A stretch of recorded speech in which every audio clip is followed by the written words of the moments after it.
I always like to start out my safety chats just by helping people get into the safety mindset because it's really difficult. I think, especially anyone that has even a small amount of postpartum anxiety, the catastrophic thinking starts happening, and it's really difficult to make those decisions when you aren't in a clear safety mindset.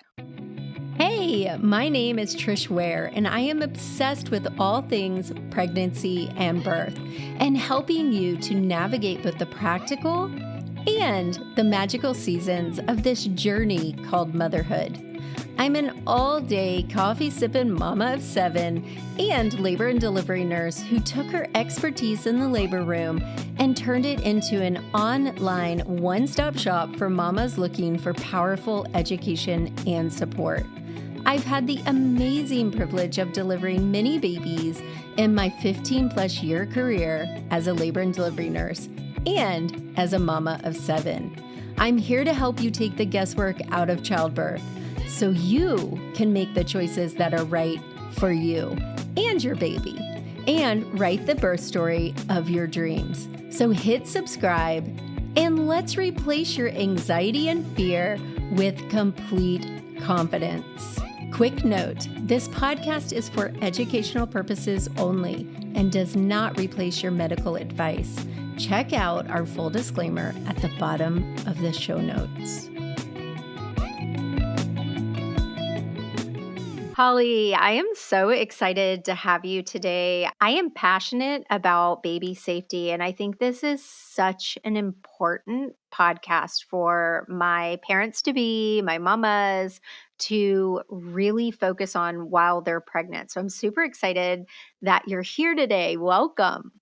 Thank you so much for having me. I'm excited to be here. It is. It's such a topic that I feel like people know, like baby proofing and let's buy this product that's been cleared, that's safe. But I think there's a lot more that goes into it. And I really want to touch into some different topics today just to get my mamas thinking about how can I prepare for safety now while I'm pregnant. But before we get started, I want to ask you, obviously, this is the birth experience with Labor Nurse Mama. So I want to ask you about your birth experiences and how that has played a role in your choice of career. Yeah, so I've got 2 daughters. One is currently 7 and one is 4.5. So we've been through, I think, the hardest of the baby and toddler safety years, which is good for, I can share a lot of personal experiences here. But my births were thankfully uncomplicated, although my first was a fairly long labor, I will say. But I feel very fortunate to have had a really strong healthcare team with me, and I felt very supported. And I think that, I'm sure this is a message you regularly share, but having a good team and making sure that you feel supported is so important for those births. My second daughter was a very quick birth, so having that strong support system there and actually there for me in those moments, luckily everything was in place before she came out. But it's been a huge impact because I used to work in medical software, and it was a very demanding career that needed me to travel a lot. And having my kids really shifted my priorities. I also renewed my relationship with my sister through my first birth with my older daughter because my sister had been a birth doula for a long time. And just being able to see how wonderful she is through that lens of being a supportive person there for me in that moment actually completely changed our relationship. And my sister and I co-own our business together, and it's something that never would have happened had that birth not happened. Birth really did change my whole life in that way. So I'm very grateful for that whole experience. I see such a common thread in most of the guests that I have on the birth experience because a lot of us, including myself, our birth played a role in our passion for what we do. And I think that's so important. So just tell my guests a little bit about what you do and who you are. Yeah, so my name's Holly Choi. I'm the co-owner of Safe Beginnings First Aid alongside my sister Jill, and we are a baby and toddler safety business. We started teaching just CPR workshops for parents, and it's expanded into just everything baby and toddler safety. So I'm a nationally certified first aid instructor.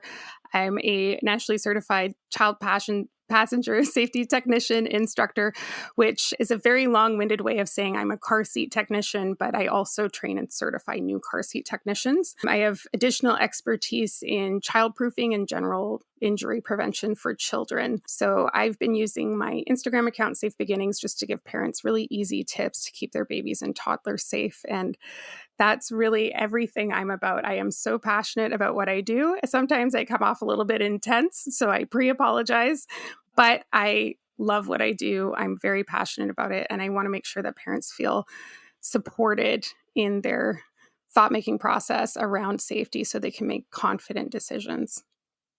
I love that. And I know that any of my students who are listening right now are probably like, "Ooh, Trish does the same thing." I get off on some tangents because there's certain things that I'm just really passionate about. And you and I were talking about some of those things prior to starting to record.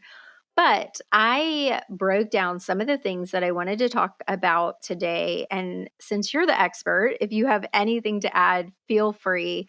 But I was thinking that we could talk about how some of these parents can start preparing now during their prenatal experience so that it's not as overwhelming. I think that one of the big things I see with my students, especially and some of the mamas that I talk to on Instagram, because we get hundreds and hundreds of DMs a day, is that it's really hard for them to trust their instincts. But I think education, along with learning to listen to yourself, is just really important. So, what I was thinking is we could start talking about, and in no important order, but maybe start talking about nursery safety, because I feel like that's the first thing that mamas start doing is prepping that nursery. And I know safety evolves as your child gets older. So maybe we could just talk about some really key nursery safety items for newborn and maybe prepping into that crawling and starting to move around the nursery stage. Absolutely. And I always like to start out my safety chats just by helping people get into the safety mindset because it's really difficult. I think, especially anyone that has even a small amount of postpartum anxiety, the catastrophic thinking starts happening, and it's really difficult to make those decisions when you aren't in a clear safety mindset. When we're looking at the nursery, I always like to think, what is a risk? What's a hazard? Because if we can tell the difference between these two things, it's going to make our decision making super simple. Risk would be something like, and to use a really basic example, if I cross the street, there is a risk I might get hit by a car, but I'm going to cross the street and get across to the other side. So there is a benefit to that risk-taking activity. Versus a hazard would be something like letting a child play with glass. There's no benefit to that at any point. You're not going to get anything out of it. We're just not going to do it. So when we're making safety decisions, sometimes we can get really overwhelmed and worked up with that catastrophic thinking. Always try to take it down to, is there actually going to be a benefit, whether it be emotional or developmental for the child for me to do this thing, or is it just straight up a hazard and I need to avoid it? So a lot of the stuff with nursery safety is hazard related because newborns especially, they won't do a lot. They will surprise you with what they can do, but they won't do a lot. So we're mostly worried about hazards at that age. One of the leading ways that babies are hospitalized for an injury every single year is just rolling off of elevated surfaces. And I'm sure you've seen this as an RN when you have babies that look so still and calm and you think really they can't do much. It is actually very shocking for a lot of parents to find out that newborn babies are capable of rolling. And it's not that they roll with intention, it's just that they carry so much weight in their head that a movement of their head, their body can just go over with it. So the first thing that I always think of with a safe nursery is when you're using an elevated change pad, just please make sure, one, that you use the strap, but two, that you always have a hand on the baby anytime they're elevated, because it is shocking. They really look like they're not going to roll, and they absolutely can. So one of my pillars of injury prevention, I like to say, is try to avoid making assumptions about what your child can and can't do, because that is the day that they'll do it. And it really, things developmentally happen so quickly. That's a good point for the rest of your life, even when they're teenagers. Yeah, valid, yes. Don't ever get rid of that thought. Yeah. And when it comes to the crib, there's a few things with the crib to be super mindful of. Now, I live in the Pacific Northwest. We're on the West Coast. We are unfortunately in an earthquake zone. And when my older daughter was 4 months old, we had an earthquake that was not serious per se, but aggressive enough that it woke us from our sleep, and it shook long enough that we were quite frankly terrified. My daughter was in a crib that we had disassembled and built back up in our bedroom at the time. And I froze in that moment and realized, oh my gosh, I don't even know what to do with a baby in an earthquake, because we're all trained to crawl under a table and deal with ourselves. And had she been in her nursery, I had hung all of this art on her wall, and it had all fallen down, and it would have fallen into her crib. And I had this realization of, oh, wow, I didn't consider how some simple things like how I decorate my nursery could really impact my baby's safety. So especially if you are on the West Coast, I really encourage people that are especially in an earthquake zone, please try to avoid hanging heavy stuff over the crib. It's a really common design trend, especially like we see this on Instagram, on Pinterest, but things like heavy mirrors, heavy art. I've seen antlers. It's one of those things Oh, where, wow. and you could picture it, right? Yeah, now I can. And I wouldn't have had you not told me yeah, that. but it's one of those things where it's hard to look at the room from a perspective of safety. But when you step back and think about, okay, where could that fall? That's super important. So avoid heavy things over the crib wherever possible. Even things that are anchored can sometimes fall down if it's just a drywall anchor. So it's best to just And I've seen shelving over a crib with different cute little things and loved it. I'm in Tennessee, so we've got tornadoes, but I never would have thought of that. Wow. Yeah. You learn something new every day, people. So the other one that's really big for me is cords, obviously. So cords near the crib, the recommendation is to keep them 3 feet from the crib. And coming back to that idea of anyone that experiences any level of postpartum anxiety, one of the really common risks that I see parents taking is around cords and putting cords very close to the crib so that they can have a good view with their baby monitor. And this is something that we really want to avoid, because cords carry 2 risks depending on what the cord's attached to. It could be an electrical risk, but also a strangulation risk. And that's the main one we're worried about. We don't want children to be able to put their arm out the crib and then pull something into the crib. So any cords, strings, blind cords, anything like that, try to keep 3 feet from the crib. So for me, back in 2015, when I was setting up my monitor for my daughter, it was a matter of putting the monitor across the room up on an elevated shelf and tilting it down toward the crib. But there's also baby monitors on the market that have the cord contained within a channel so that there's nothing that the baby can actually grab. So if you haven't gone down the path of purchasing a baby monitor yet, and you think that's something that's going to be super important to you to have that bird's eye view, consider that as part of the decision-making process when you're purchasing, because it's something we have to be really careful and mindful with, not to have those cords around the crib. And I think I never even thought about the cords for the monitors. Unfortunately, when my children were young, I had a friend of a friend whose 2-year-old died due to cords on the blinds, which this was years ago. And most of them now do not have the cords, or they have them so that they aren't a hazard. However, we are renting a house and they have all old blinds. So if you are renting, you really need to be cautious of this, and it is worth switching those blinds out. yeah, absolutely. You can also get these things called cord cleats, which are effectively little pieces of plastic that you can either stick with some 3M sticky stuff onto the frame of the window, or you could screw it into the window frame. And it's just to wrap that excess cord up and around to keep it out of reach. I've also met a family that experienced that, and it is one of the more common nursery-related injuries, unfortunately. But the Consumer Product Safety Commission goes as far to say that the best blinds are cordless blinds. And of course, it's not always feasible to change them, but we can manage the risk by adding something like a cord cleat or tying them up and putting them up, tape the cord up on the wall if you need to, but keeping that away.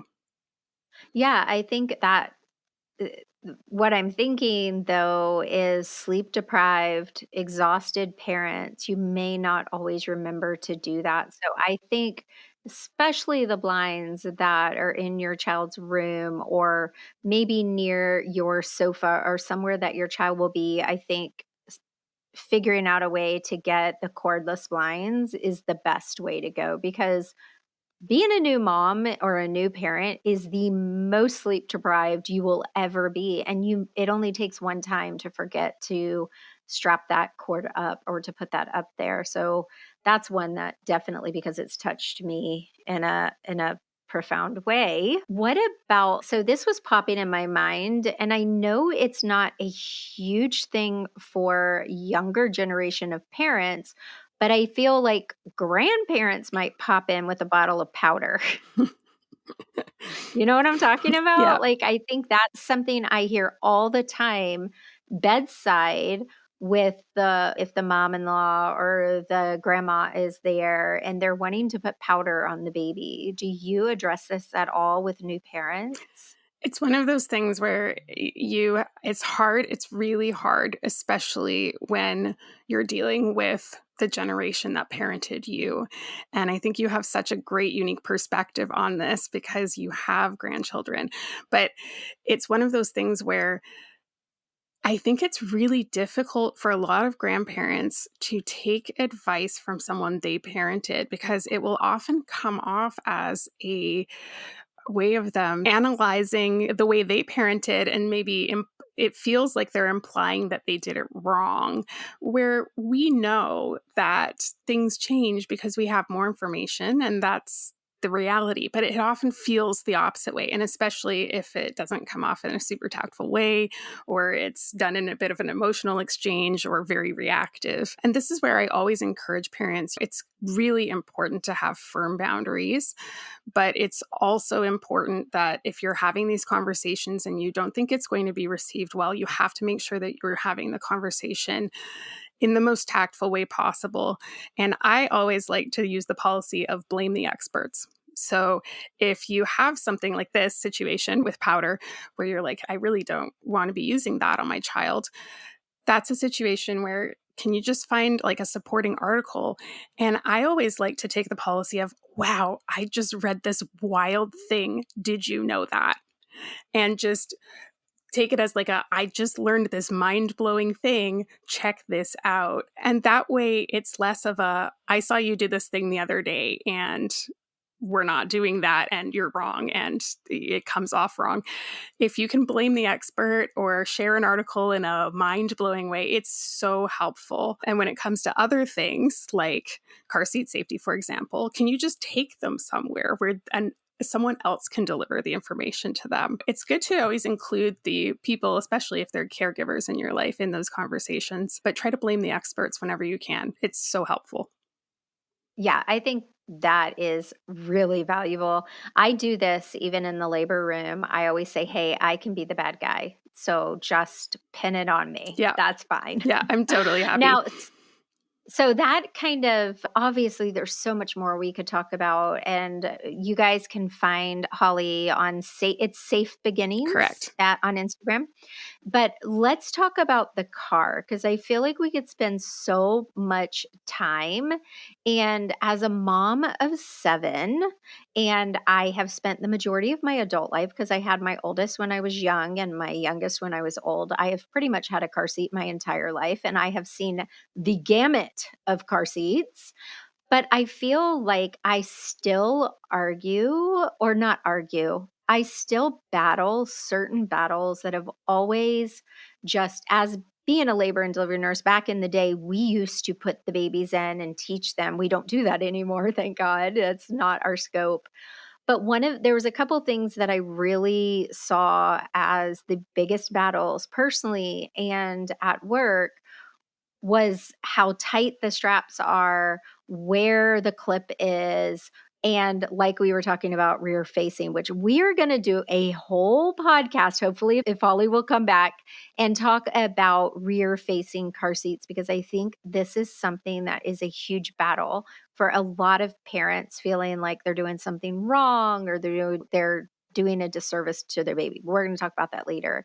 So let's talk about some tangible tips for car seat safety. Okay, first and foremost, it is so important to always just get a second set of eyes on your baby's car seat. And what you're looking for is a certified child passenger safety technician. So in the US, you can find that through safekids.org, and you can locate a technician in your community. Most of those services are free of charge. And then you're able to have someone that is trained look and verify you've done everything correctly. But of course, when you're a new parent and you're super busy and you've got a lot going on, or maybe you just don't want to leave the house, fair enough, that can be challenging to get to someone and have it all line up and nap time and blowouts and all that stuff happens. So there are a few things that are just really important to be sure of when you're putting especially a newborn in a car seat. And I see so many mistakes. And I just want to drill home that if anyone is listening with a newborn, I took my training when my first daughter was 8 weeks old, and I was so confident that I was using my car seat correctly. And I did not get a single thing. I did not get a single thing. I left the first night of my training and sobbed in my car with this very overwhelming feeling of, wow, I'm not qualified to have this kid. I can't keep her safe. And that's one of the reasons that I've stuck on this path is I don't want people to feel that way, but I want you to know that it is normal to make mistakes, but we have the resources to fix them. And that's the most important thing. So when it comes to newborn, of course, we want the seat to be installed tightly and correctly. Of course, we want to make sure the child's harnessed correctly. But the main problem with seat installs for newborns I see is the angle is wrong. And the angle typically has to be as reclined as that seat will let you recline it. So we're obviously not pointing them completely toward the floor, but it's important that we have those seats reclined correctly because we're using gravity to help support our child's open airway. And when children don't have tone in their neck, really gravity is all that's going to help us do that.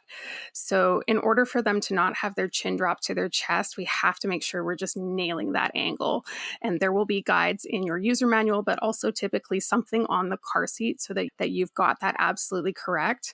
But that is the most crucial thing for their breathing is please just make sure you've got that angle absolutely correct. And of course, when in doubt, get it checked. But when it comes to the harnessing is probably the area I see the most mistakes. And with newborns especially, they stay froggy for a bit. So they keep their legs curled in like they're in little fetal position. And I'll often see parents just out of nervousness because the first few days you've got a baby, you're convinced you're not qualified and you're convinced you're going to break them. Nervous to even leave the hospital with the baby in the car seat because they don't want to extend the baby's leg to get the harness seated correctly in their hip crease. And so I often see parents put the harness around the baby's knee, and that is not going to keep your baby safe. So just a heads up that it is okay to bring your baby's leg forward just to get that harness in there. They'll curl right back up around it and that's fine. But we have to make sure the harness is really tight to the hip crease. So making sure you've got no slack in the hips, that their harness is tight enough that you wouldn't be able to pinch a horizontal fold near the collarbone. So if you can pull up the harness and you're still able to pinch a fold in it, then it's too loose. You do need to keep going.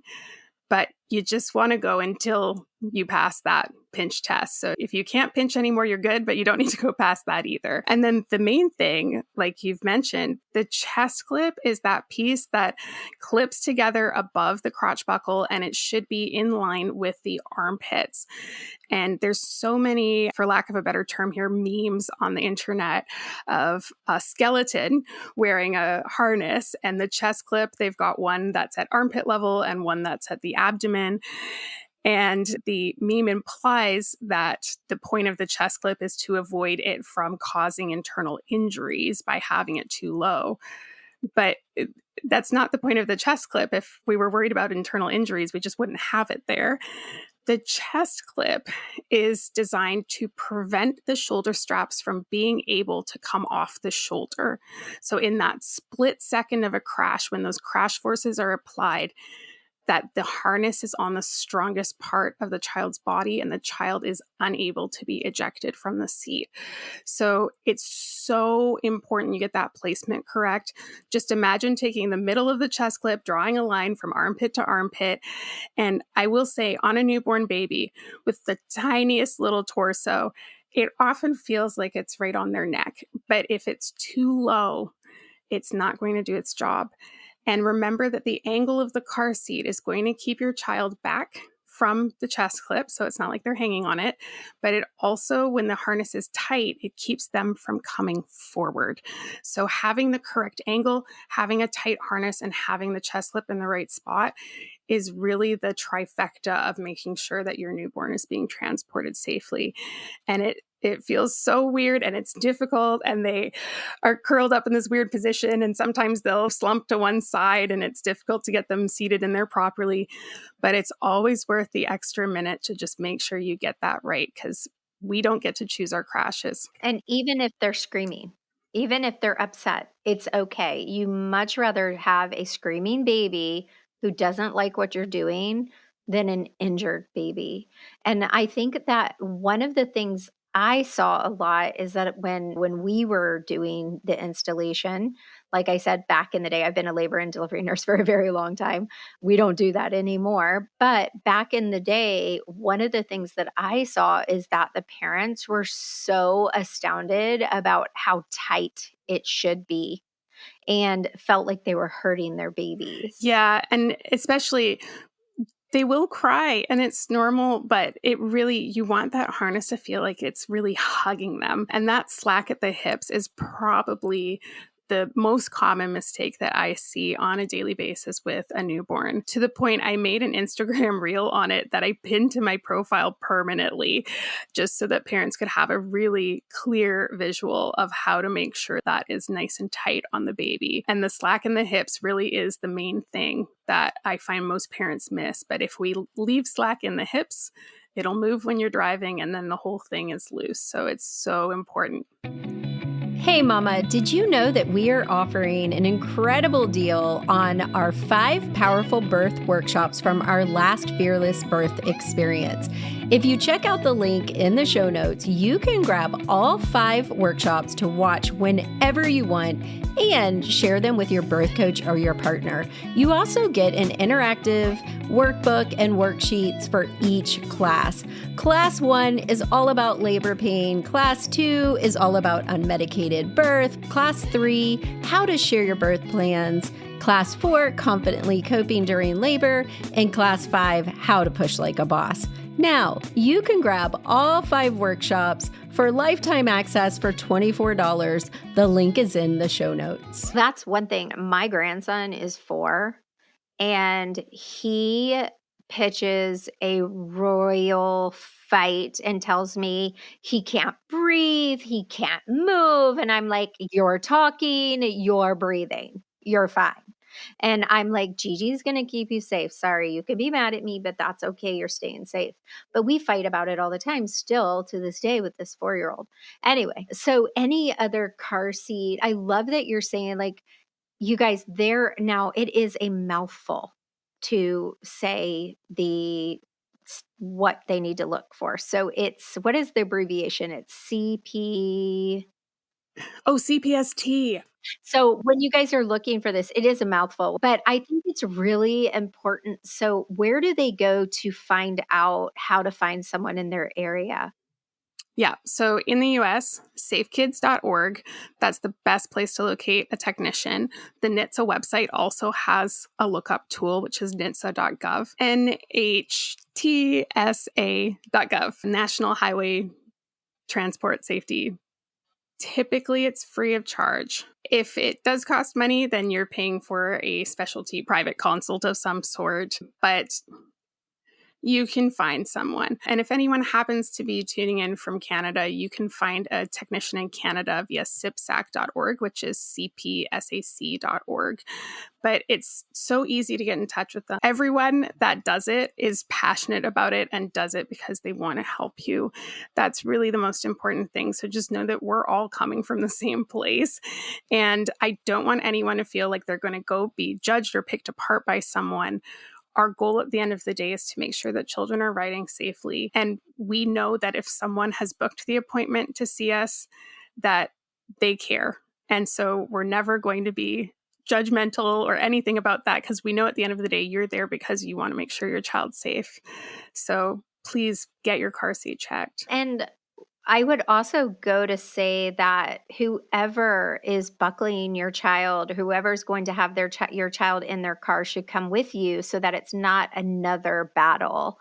Because I think sometimes, like I told you before, for myself, I'm a labor and delivery nurse. I've installed car seats back in the day, but I still have battled, especially when I had Grayson, because I have a lot of adult children. Most of my children are even more protective of him than I was. But for some of them, they'd be like, Mom, it is too tight. Like, Mom, does it really have to be that tight? And I think it's really important that whoever is going to be in charge of buckling your child or putting a car seat into their car, they also need to be trained so that it's not you fighting that battle. Yeah. And of course, when you're dealing with different generations, where sometimes you've got decades in between from maybe not even using a car seat to now using this super complicated modern day car seat, it's easy to fall into that survivorship bias of, we didn't need this for you. I don't understand why this is overkill. But we know, of course, we learn better, we do better. That's why we have changes to safety standards over the years. It's why we don't put asbestos in things anymore or have lead paint, okay? But it's not a reflection of their parenting. It's good, though, take them with you, because if someone else can deliver that information, boy, it'll do a world of good for both of you. And they can be the bad person, like we said. It's just the best thing. And then you don't have to feel like you're the person that's being extra, for lack of a better term. Yeah, I have just a funny story. So, just like my Grayson is like the youngest late in life, I was the youngest of 7 late in life. And I already had nieces and nephews when I was born. My sister used to breastfeed while she was driving. I Oh, know. oh no. Can you believe it? Like, people used to be able to hold their babies while driving. I know. It's crazy to think how far we've come.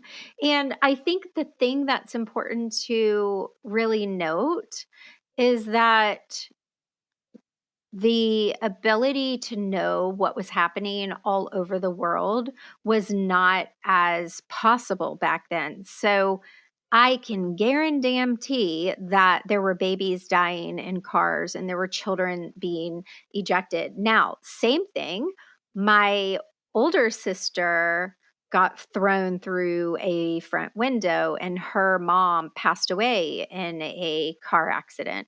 So, flipping that around, we had our own family tragedy. But back in the day, people used to hold their babies and their children on their laps. I used to stand behind my dad's shoulder while he was driving Wow. his truck. I know we've come a long way, people. Let's not go backwards. Yeah. Let's protect our Yeah. children. Amen. Anyway, that is car safety. So obviously we could go on, and we are planning on doing an episode all about rear facing, because this is something I feel is a huge battle for a lot of parents. But let's go on to, maybe I was thinking bathing and clothing and sleep safety. So I'm just going to let you take the reins and go where you will. Totally. So there's a few things with bathing that we want to be super concerned about. One is that obviously any water can be a drowning risk, and we can speak to that, but also the temperature of the water. And I had a really cool opportunity to be trained as an educator for my local firefighters burn fund. And specifically, they have an infant and toddler burn prevention program that's run by a local longtime RN who works in children's pediatric burns. It's a very difficult job. And what she really drilled into us was, if you're testing bath temperature, of course you can use a bath thermometer, but another tool that you should always double check with is your elbow. The skin on your elbow is the same sensitivity as a baby's external skin sensitivity. So if you dip your elbow into bath water and it feels hot, so you get that kind of stinging sensation, it's way too hot for the baby. But you'd be surprised how sensitive your elbow really is. The catch is, much like you would want to stir anything that you've microwaved to make sure that there's no hot pockets and things, you also want to make sure that you're really stirring that bath water so that it's one consistent temperature. But I always recommend, even if you're using a bath thermometer, even if it says you're good to go, double check with your elbow, because if it's cute, like it looks like a duck, they start to play with it or you drop it. You just can't rely on everything to stay calibrated for you. And it's always good to just get that one good physical check-in before you put baby into the water. That's interesting that you said the elbow. I didn't know that. Yeah. So the one that we'll often hear is inside the arm or inside the wrist, but the skin inside the wrist mimics a baby's internal skin sensitivity. So that's where you would be testing anything that would go into the mouth.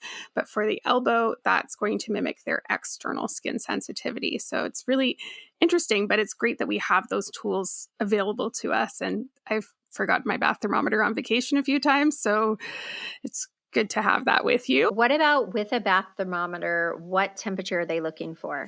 Ooh, I don't know off the top of my head. Oh, I sensed you. I know I've got it in a post on my Instagram, but we'll add it to the show notes. yeah. How's that? And the good news is that Okay. it should say on the package if it's meant for a baby bath. So that's also good But to know. you'll always have your elbow with you. Correct. Yeah. And that's really, at the end of the day, what it boils down to. I had a special thermometer that would always just light up green when it was the correct temperature. Oh, That nice. never stuck in my That's brain. always easy. So any more bath safety tips that you recommend? The main one, really, at the end of the day, for preventing drowning or any incident in the water is make sure that there's always someone within arm's reach, and that needs to be a caregiver. Oftentimes, we'll run down the slippery slope of they've got a 4-year-old sibling and I can just run and grab something from the kitchen or answer the door. They can't be proper substitutes for adult supervision. So they need to have that proper caregiver there within arm's reach. And that's really what's going to be best. So avoid those distractions. Make sure you've got everything with you before you start bath time. Soap, towel, anything that you think you're going to need, bring it in there with you before they even go into the water. And that way you can just stay focused. It's so easy to just have those moments of wanting to answer the door or wanting to grab something somewhere else in the house. Avoid it. It's that one time where drowning, unfortunately, it's a silent injury because we won't hear it happen. And with other injuries, you do at least typically get that warning. That's why it's so crucial. Always be prepared. Yeah, and I think another really important thing is to know that it doesn't take much water Yeah, less for a than an baby to inch. drown. Yeah. And I think that's another mistake where parents think, oh, there's not enough water in there. It's fine. But I do think it's important to note you can't trust a 4-year-old. Yeah. I've had lots of children and they might think it's funny to pull baby right off of that bathtub into the bath water. So you really can't trust a 2, 3, 4-year-old to. And it's not that they're trying to harm the baby. They just want to touch the baby and move the baby. So They don't need I that think guilt. Yeah. no, not at all. So what about, I know we kind of want to wrap up here soon because we've covered a lot. I know this is a lot for you guys. And again, you guys can find Holly on Safe Beginnings. And I think, again, sleep has been a huge thing lately with all the new guidelines that have been presented. And of course, every time I post anything about car seats or sleep, I get so much written to me. So I would just love for you to touch on the new guidelines quickly and briefly. And if we have to have you come back, we can have you come back and talk more about that. But what would you feel is important to point out for sleep? So there's been a few changes this year, quite a few changes, honestly. And one of the biggest ones recently was around weighted sleep sacks. And we love sleep sacks for sleep because it's something that baby isn't able to pull up by their face. It greatly reduces their chance of suffocation because there's not a loose blanket or any other loose bedding in the crib with them. But the weighted sleep sacks, there just currently is not enough evidence to show that they are truly safe. There was also a lot of interesting information about SIDS recently that came out from a study in Australia, really emphasizing what we already suspected of kids that can fall into too deep of a sleep, sometimes have a hard time waking back up or stirring. We do know that babies don't breathe the same way that we do. They breathe differently. It's normal for a baby's breathing to pause multiple times per night, but they stir and it kicks back in, and that's a normal baby thing. But if children are overheating or falling in too deep of a sleep related to things like overheating, that's where we start to see some of these potential red flags for SIDS occurring. And when it comes to weighted sleep sacks, the concern currently is that it could cause them to fall in too deep a sleep, or depending on the sleep sack, potentially have too much weight on the chest, restricting free movement of breathing. And while there's lots of ones that are commercially available that have claims that they're safe to use, and they might be, we don't really know for sure, is part of the problem. The other side of it is that from working in the child safety industry, I know that parents DIY stuff all the time. And when baby products are expensive, often parents are tempted to make their own, make a rice sack and stick it in a onesie. That's where now we're not dealing with people that have tested a product. We're now making our own stuff, and it's a slippery slope. So that's why currently there's just not enough information. And so they've said, as a blanket statement, avoid those products. We need more information before we can say that they're actually safe. The other few things that were out there were related to inclined sleepers. So there were a number of products in the US that were marketed as sleeping devices, but the baby was inclined. So instead of being flat on their back, they were propped up a bit. Unfortunately, there were a number of deaths related to that. So those have now been removed. And the really huge win in safety this year was bumpers being banned federally. Padded crib bumpers are no longer available. And that, again, is a huge suffocation risk. I'm sure you've heard this all the time, but parents are often concerned of, they're going to break their arm or break their leg. Their arms are coming out of the crib. I took so many pictures of my daughters with their limbs hanging out of their crib slats just out of solidarity, because it is normal for them to do that. The good news is that it's hard in the moment to hear this. I know it's hard in the moment to hear this, but it is a phase. They will stop doing it. They're learning the boundaries of their crib, much like at some point we hopefully stop falling out of our beds too. My brother-in-law does it, which is why I say hopefully. But it's one of those things where the actual chance of them getting an injury is so minute versus the injury related to adding something that could be a suffocation risk is likely. So that's the main changes that happened. And I know that there's, again, so much survivorship bias around, we had all these things for you, or my friend did that and nothing bad happened.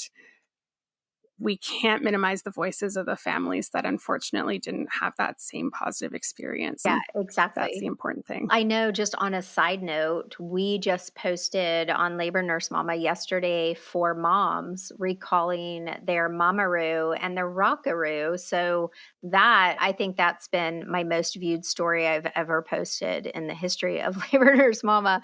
And I posted a picture of my Grayson and his Mamaroo. Like, literally, it saved my life. So I thought maybe we could talk about that if you have any information on that. Yeah. And with my younger daughter, Riley, we also did that. We had one of those Mamaroos, and boy, did that ever save us, because it was Oh my goodness, one of the things that would really calm her down. But the worry was that older children that could crawl, were able to crawl up into it and trap themselves in the straps. So they've added a repair kit so that you can get to the manufacturer, submit a request to have this sent to you. It's supposed to basically hold the straps so that children can't have that entrapment risk when they're not in it. But obviously it's a very heavy unit. Most of us keep it on the floor as we should, and it's typically out somewhere like a living room where a crawling child would play. So it's to reduce that risk of having loose straps that they could potentially climb into. We really just want to avoid them becoming entrapped.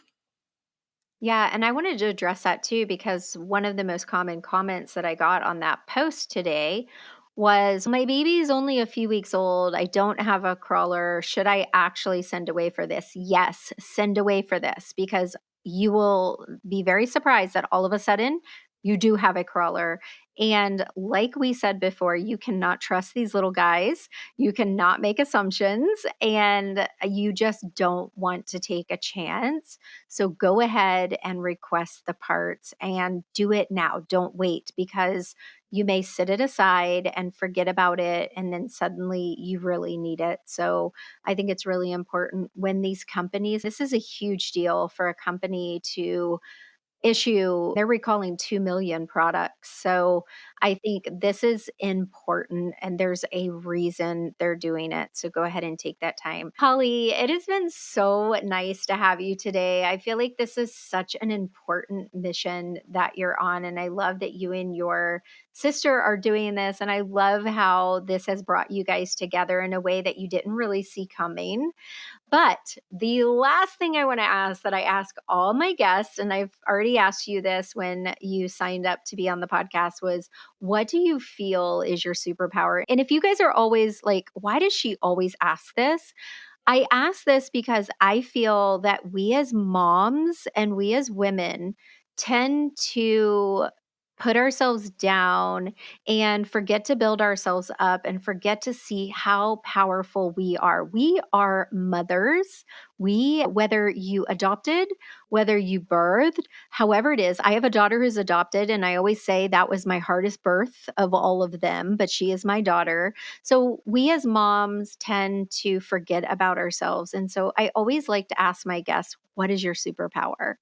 So for me, I really do think that my superpower is being able to take safety information and put it together in a way that parents can digest it. Because if you hear it from a source that's not directly out of another parent's mouth, sometimes the empathy is missing. And as someone that's been through it, I really do pride myself on being able to look at a situation with the empathy of a tired, exhausted new parent, right? Like, it's the hardest thing you'll ever do. And that's probably my biggest superpower, is being able to put all of that together. But for all of those parents out there that are still pending, or maybe a new parent right now, wherever you are, just know that you are doing a great job. It's the hardest thing you're ever going to do, but it is so worth the reward. Okay, so what would you say your partner or your husband would say is your superpower? Oh, gosh. And can you say that? For me, I carry so much mental weight for this family. I have everything in my head, and keeping things organized without dropping every ball that's coming at us is probably what he would say. So juggling all the things mentally. I love that. It's wild how much is in my brain, and I do my best to put it in calendars for him too. But I do aerobics in my brain every single day for this family, and I think it doesn't go unappreciated. Oh, I love that. Thank you so much for coming on today. And I am just so appreciative of what you're doing. I think this is such an important mission. So thank you again for coming on today. Thank you so much for having me. Hey Mama, I hope you enjoyed this episode of the Birth Experience with Labor Nurse Mama. I loved talking with Holly about newborn safety and preparing for your baby while you're pregnant. Safety is so critical. If you enjoyed this episode as much as we did, make sure you write a review, hit subscribe, and join us again next Friday, 7:30 a.m. Central Standard Time every week. Bye for now.